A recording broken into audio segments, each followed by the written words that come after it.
In the kingdom of Elmelia, the adventure city of Finis resonates with the sounds of joy as the A-rank party, Scordia, has defeated the boss monster, Minotaurus. The whole match between the A-rank party and this monster is being broadcast to the entire city, which is watching their heroes break out of the labyrinth. Everyone is happily cheering for the team and preparing to celebrate. This is no ordinary world. It is a world full of adventures and mysteries, where everyone is drawn to the secrets of the labyrinth. In a bar located in the corner of the world, Feldio, the red mage of the A-rank party, announces that he is leaving the party. Even with his determined and loud resignation, none of the group members gives a shocking response. Instead, the whole group bursts out laughing, leading Yoke to say this. They mock and make fun of him while their leader, Simon Berkeley, the A-rank party's thunderbike and leader, taunts him that no other A-rank party would take him in. And the only reason he took Yoke into the party was that Yoke was his childhood friend. After his sarcastic remark, he asks Yoke why he wants to leave the group. Yoke tells them that there are many reasons for him to leave, and the major reason is the unfair reward distribution. Instead of listening to his reasoning or complaints, the group members Jamie and Barry start to argue back that there isn't much use or need for Yoke in the group, and that he should be grateful to even be in their group. Yoke turns to his member Camilla for help in the argument, but she flatly refuses him and tells him to keep her out of everything. The whole group starts laughing at her comment, and Yoke silently leaves the place. While he is leaving, the team leader calls him again and tells him that if Yoke apologizes to them now, they will forgive him. But instead, Yoke shows him his middle finger and curses at him. Finally, Yoke separates from the group and sits alone, thinking about what he will do from now on. After a lot of thinking, he decides that he will work solo now, but there aren't any solo jobs available for him. The guild's new receptionist tells him there aren't any jobs available for his level. She further criticizes him with the facts that there won't be anyone willing to recruit a red mage. Yoke leaves disheartened and tells the receptionist that he is going to write an application now. While he is writing the application, he hears a commotion from outside. He looks over and sees a hunky man towering over some girls and asking them why they refuse to drink with him. Like, man, look in the mirror and you can figure it out. Yoke watches as the situation escalates even more when the receptionist, Mamar, comes out and encourages Yoke to take this bad man down with his magic, as he is allowed to use magic once in the town.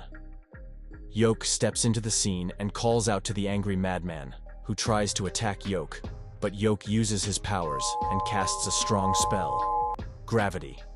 The hunky man is instantly defeated, leaving the townspeople agape in shock. While Yoke is still looking at the bad guy, Mamar states that Yoke's magic would have been great if it were attack magic. Yoke feels even worse hearing that. The girl from earlier gets up from the ground and looks at Yoke. Suddenly, she calls him her teacher and tackles him. Yoke looks at her in shock. She quickly introduces herself as Marina, a former student of Yoke. He looks at her, surprised by her new appearance. Another girl arrives, a warrior named Silk, and recognizes Yoke, calling him her former teacher.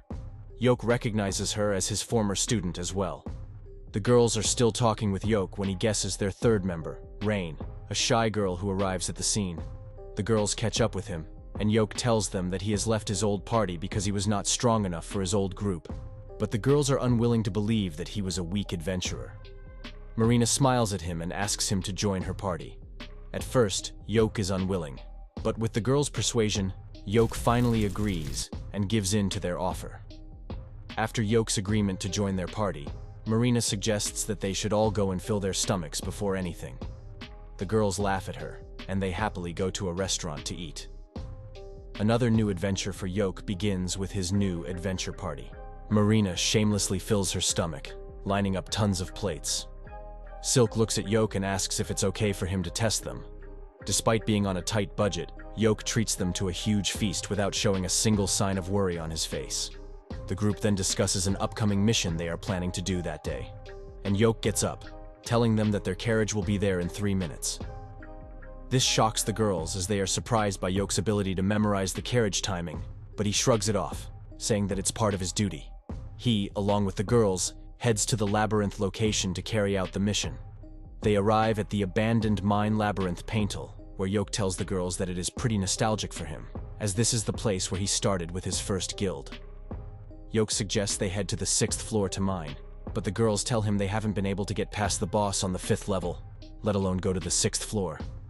Yoke understands and thinks that the girls are still newbies, so it will be difficult for them to go to higher levels. They decide to mine on the 4th floor, and as Marina heads toward the entrance, she steps on a trap and activates it. Yoke, with his quick reflexes, jumps in and saves her before she can impale herself on the deadly trap. Understanding the situation, Yoke tells them that he will lead the group inside the dark cave to avoid anyone getting hurt. He takes out a special instrument and uses it in the cave. The girls are surprised to see all the traps illuminated with the help of this instrument. Yoke then guides the group, and they encounter a group of monsters. He instructs the girls during the fight and quickly uses his powers and magic to elevate their abilities. Marina suddenly feels power surging within her and easily defeats the group of monsters. The girls rejoice at their victory when Yoke suddenly tells them to quiet down, as he senses someone approaching their location. The group gets into position when they see a huge swarm of undead miners approaching them. Yoke guides Rain to activate her magic abilities while he instructs Silk and Marina to cover Rain. He uses his magic to provide a protective barrier against the undead miners.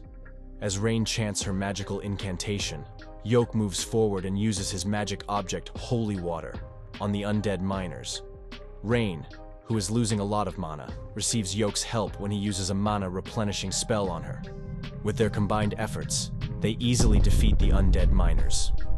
After the battle is over, the girls hover around Yoke and ask him what sort of magical objects he used during the mission. He informs them about the items he used in the battle. The girls are a bit taken aback, as they never expected Yoke to use such expensive and important magical items on their first mission. They express their gratitude for Yoke's help and support.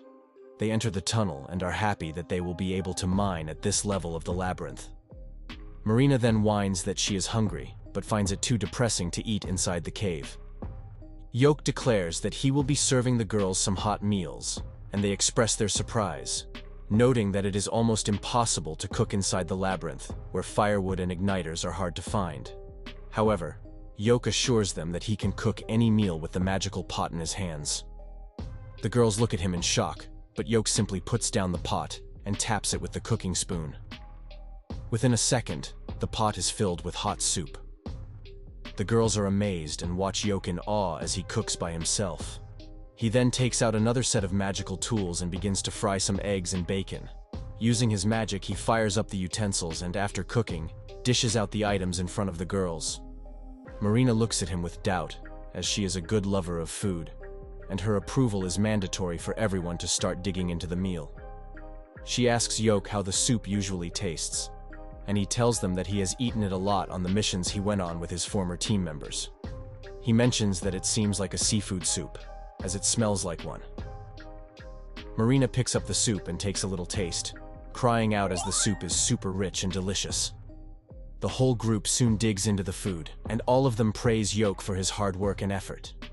Yoke then tells them about the item stock pot, which he used to make the soup, explaining that it's a great tool that produces soup with a different flavor each time it's used. Marina, who is a magical wizard, becomes even more interested in the pot's powers and looks at it with full attention, making Yoke wonder if she also has dwarf blood in her. Silk calls out to Yoke and inquires whether the soup also has magical properties. Yoke praises her for detecting the magic in the soup. Silk begins to think about the magic, and Marina tells her to stop overthinking and just enjoy her food. After the girls have all eaten and stuffed themselves, Yoke asks them to show him their weapons collection so he can inspect what kind of magical weapons they are carrying on the mission. He checks everyone's weapons and is relieved to see that they are all in good condition and not damaged at all. The girls then ask him why he is thorough in his inspection since he already checked their weapons in the carriage. He tells them that it's his duty to ensure everyone's equipment is in top-notch condition as they advance forward, and they need to be extra careful. He explains that the staircase is the only place where monsters don't show up, and there is plenty of space there for him to lay out the equipment for display. The girls are again taken aback by Yoke's hard-working abilities and ask him why he puts so much effort into his work, as supporters are not supposed to be so thorough. Yoke tells them that it's his duty to look after them as they advance to an even more difficult level to mine. The girls then ask him why he is so serious about his work, and he replies that he will only tell them the reason if they promise not to laugh at him. The girls promise, and Yoke shares that his dream is to clear the labyrinth gates, which exist in the deepest part of the labyrinth. The gate is also called the end of the world, and Yoke explains that he wants to see that end of the world. The girls are taken aback by his dream, but Marina cheerfully tells him that she will help him achieve it. Yoke is surprised and tells her that it is very difficult to reach the Abyss Gate, let alone go there. But Marina insists that she is willing to travel there because she thinks it's very romantic. Yoke turns to Rain, hoping she will take his side and stop Marina, but Rain also sides with Marina and expresses her desire to take on that mission as well. Finally, Yoke looks at Silk and asks her to talk to the girls and explain that going to the Abyss Gate is too difficult for them. Surprisingly, Silk is also interested in going to the Abyss Gate and expresses her enthusiasm for the adventure with Yoke. After it is decided that their main aim will be the Abyss Gate, Marina stands up and announces that they should name their party. After some thought, she comes up with the name Clover and calls Yoke their fourth Clover. With the name decided, the party is officially formed with the goal of reaching the Abyss Gate. Yoke sits down for a moment, overwhelmed with happiness, while the girls are also excited about their new team. Once they have recovered from their joyful moment, the group gets ready to start mining on the next level. As they prepare to move forward, they feel a tremor nearby and decide to investigate it. For their next level, another beast is ready for them. After they arrive at their next destination, a huge rock lizard beast is waiting for them. The group hides behind a rock, looking at the situation with fear, as they have never faced anything this big before. Due to Marina's loud mouth, the monster notices them, and Yoke quickly jumps in front of the group, knowing that if the monster blows them away, there will be no chance for them to fight back. He swiftly gets in front of it and casts his magic spells, Slow and Chain. This causes the monster to become ensnared in chains. The girls are on edge, fearing that the magic won't be enough to stop the monster, but Yoke easily halts the beast's attack and holds it in place. He calls out to Marina to prepare her sword attack. Using her sword filled with mana, Marina attacks the beast and easily cuts off its head. She revels in her victory over the monster and is ready to mine, but Yoke picks her up in a bridal carry and sets her down on some rocks nearby. He tells her to relax and rest with a replenishing spell, as the sword attack consumes a lot of mana. He instructs Silk and Rain to take care of her while he goes back to the lizard monster and begins to mine on its back. The girls, sitting with Marina, try to call her out, but she is lost in her thoughts, her face completely red. Silk notices this and points out that Marina might be feeling shy from Yoke's sweet gestures. Meanwhile, Yoke mines and finds tons of valuable rocks, like copper and gold, but keeps his main focus on finding steel. The girls continue to tease Marina, claiming she has developed a crush on Yoke since he protected her, but she continuously denies it. After enough teasing, Marina points out that Silk was also shy when Yoke complimented her archery skills earlier. Now both girls are a blushing mess, trying to deny their feelings for Yoke, while Rain openly admits that her heart skipped a beat when Yoke helped her in battle. Both girls are surprised by Rain's sudden declaration and feel silly for trying to hide their own crushes, but Rain simply mocks them and tells them to accept the truth. Yoke suddenly arrives and asks the girls what they were talking about. The girls become flustered and scramble to make excuses, but all they manage to say is nonsense. Yoke turns to Marina and asks why her face is so red. She offers the lamest excuse, claiming she was just doing an exercise. Silk chimes in, telling her to stop, as her excuses are making things worse. Both girls turn to Rain for help, but the poor girl is frozen in shock. Silk quickly diverts the conversation and suggests they help Yoke mine the lizard. Yoke takes out his bag and opens it, revealing a huge pile of mined goods.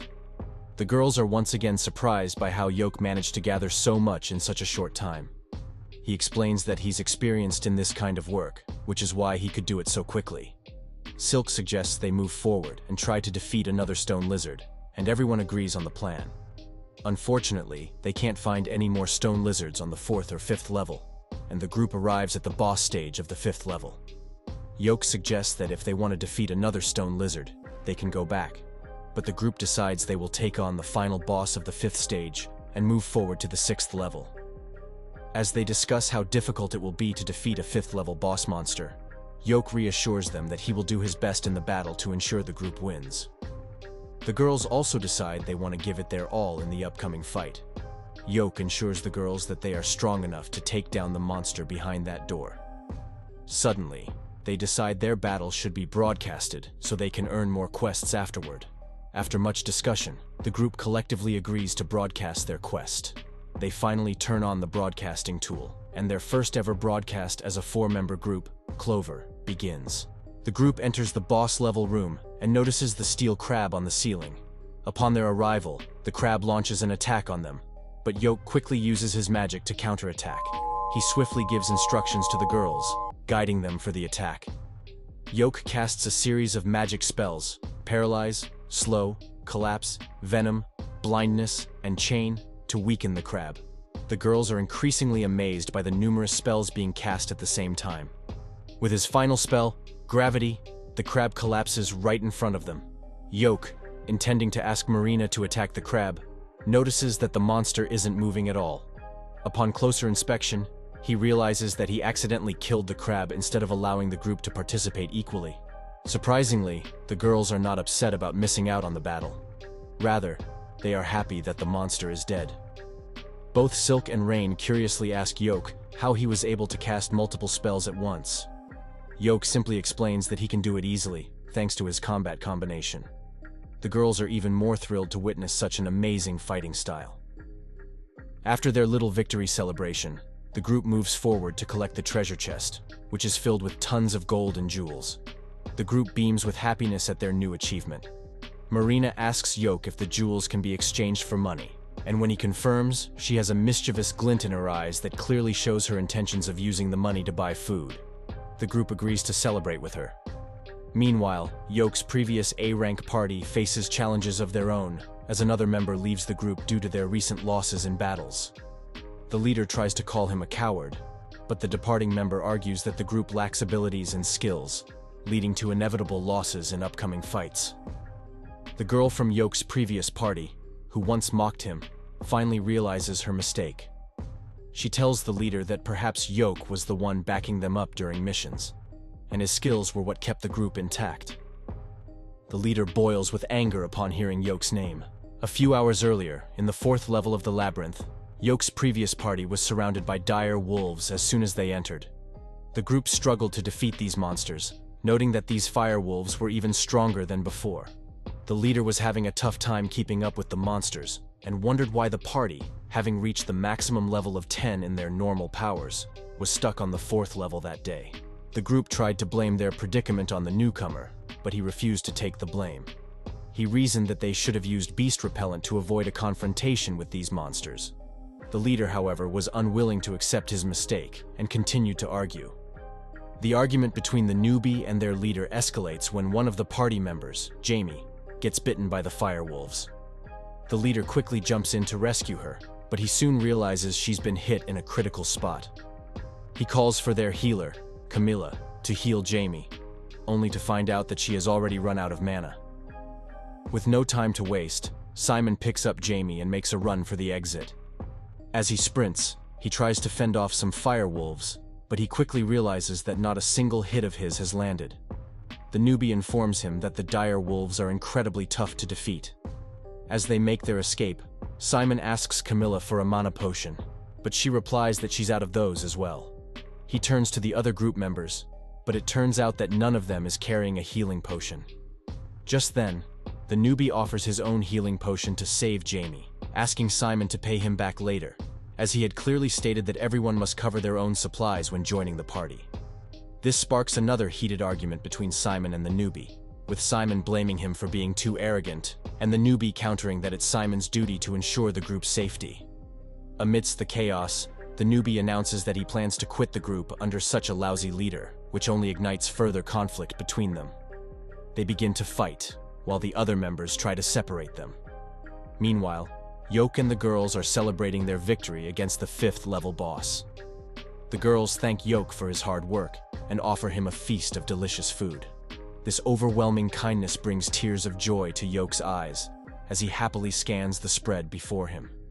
Suddenly, he bursts into tears, filled with happiness at being treated so well. Finally, the group bonds even more closely, and Silk turns Yoke's attention toward herself. She asks him to become the group leader, praising his hard work and ability to lead them so effectively. Yoke is taken aback by Silk's sudden question and tries to reason that he shouldn't be the leader. However, Silk holds his hand and assures him that there isn't anyone better suited for the role. She emphasizes that they met him at just the right time. Yoke argues against becoming their leader, pointing out that he just joined their group. Marina counters that Clover was also found just a day ago, so there's no issue with him taking on the leadership role. After the girls successfully persuade him, Yoke reluctantly agrees to become their leader.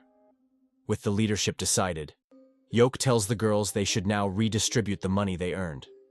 He places the money bag in front of everyone, and Silk reminds him that he has been managing the group's finances.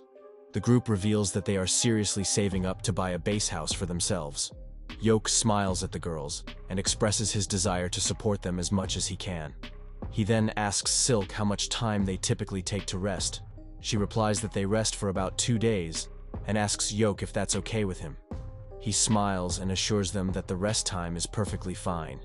Curious, Marina asks Yoke what he does on his days off. He explains that he goes to the market to buy replenishing goods and potions. He also mentions that he plans to make holy water from the purified ashes of undead miners. The girls look at him in surprise, amazed that Yoke works even on his days off. Marina enthusiastically offers to accompany him to the market, and the other girls quickly join in, expressing their desire to go along as well. Yoke warns the girls not to trust anyone too easily, as anyone could be a bad person. Marina retorts that Yoke isn't a bad person at all. Suddenly, their attention is drawn to the broadcast screen, where Yoke's multi-spell technique is being showcased. Everyone is praising his skills despite him being a red mage. The girls also compliment Yoke on his abilities, and he feels emotional seeing his talents recognized by the world. Rain suggests they should celebrate their victory again, now that Yoke's skills are finally acknowledged. Yoke enthusiastically rushes to their table, declaring that they are going to party until they drop. Yoke arrives at the guild mission reception to choose the next mission for his group when Mamar-san approaches him and asks what he's looking for. She encourages him, saying that if it's their group, they can take on any mission. However, Yoke explains that he isn't just looking for a high credibility or high-paying job, but rather one that can help the group gain more experience. Mamar-san gives him a thoughtful look and hands him a paper with a C-rank mission on it. She tells him that the mission is perfect for building experience, as he's clearly working hard to become a great leader for his team. Just then, Marina and the girls arrive, calling out to Yoke. He greets them warmly and informs them about their next mission. Without hesitation, the girls agree to take it on, and Mamar-san proceeds with assigning the mission. Yoke explains to the girls that the mission is C-ranked and could be challenging, but the group is more than ready for the challenge. Yoke is pleased to see their determination. As the girls celebrate their new mission, Mamar-san quietly asks Yoke if he's heard about his previous party. Yoke shakes his head, unaware. Mamar-san informs him that his old group has been struggling with their recent quests, and the newest member they recruited quit after just a few missions. Pondering what went wrong with his former party, Yoke is caught off guard when Mamar-san warns him, once a group like that hits rock bottom, there's no telling what they might do to the person they blame for their failures. Understanding the implied danger, Yoke stays on high alert as he leaves the guild. However, he soon realizes he's being followed by a shadowy figure emanating a dark aura of anger and envy, eyes locked onto Yoke with clear malice. Yoke is walking through the streets when he notices a shadowy figure following him. He checks the time and thinks he should hurry up and meet the girls, but he's also concerned about the poorly skilled stalker tailing him. Deciding to confront them, he quickly takes a turn. The stalker reveals himself, and it turns out to be a chubby old man, Vegio Salak, who looks surprised by Yoke's sudden appearance. He asks Yoke if he is Yokefilio, and Yoke quickly says no. But the man catches his lie. Yoke then asks the man to be quick with whatever he wants to say, as he is running late. But the man warns him that he should leave the party as soon as possible. Yoke realizes that this stalker has likely been following the girls and confronts him, but the man draws his sword. Without wasting a second, Yoke uses his magic on the old man and easily defeats him with a sleep spell. The man falls unconscious to the ground. People in the alley come over to check on him, assuming he must have been drunk and simply fallen asleep. Yoke quietly slips away before anyone notices him. He then hurries to meet the girls in the carriage and tells them all about what happened earlier. The girls listen to his story and are surprised to find out that Yoke had just confronted their stalker, asking if he is all right. Yoke tells them that the man was foolish enough to draw his sword in an alley, but he was able to handle him easily. While he's recounting the confrontation, Yoke finds out that Rain is the same age as he is, and Rain gets mad at him for assuming her body was still underdeveloped. Marina suddenly calls out to the group and shows them the beautiful view of Orden Forest. Everyone is mesmerized by the scenery in front of them. Marina then explains that this place was still peaceful about 2 months ago, but a monster appeared, disrupting the tranquility. She points out that she hasn't seen a single animal since they arrived, which alerts Yoke. He tells the group that animals have a much higher danger-sensing ability than humans, which means there is likely a very dangerous beast lurking here that has scared away all the wildlife in this forest. He advises the group to stay on full alert, as there might be a huge and dangerous demon waiting for them. That is all from today's recap. If you're hyped to see Yoke level up and prove everyone wrong, hit that like, drop a comment, and don't forget to smash that subscribe. Stay tuned, Yoke's just getting started.